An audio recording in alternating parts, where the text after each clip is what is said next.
Start. So, good afternoon everyone. So, muna akong mga number na ako 33 o 34. So, number 33, what is the area of the circle having a radius equal to 5 cm? So, ang area of the circle na ito, may muna yung formula. Area equals 2 pi r squared. So, simple lang. Ato lang siya i-substitute. So, which is, ano siya, pi, opening parenthesis, 5 cm squared.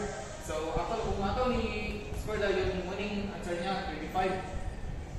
5 times 5 equals 25. So, kung ato ni calculate, ang answer niya is 28.54 cm squared.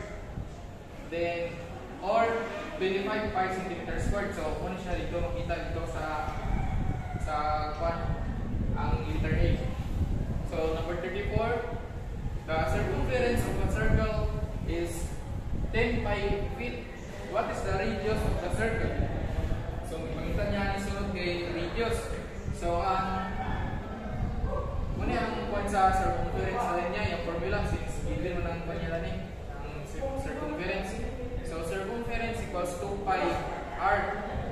So, substitute ang ato ni, which is, kung siya, 10 pi feet. So, ang kung na yun, r man itong ipagkita ni.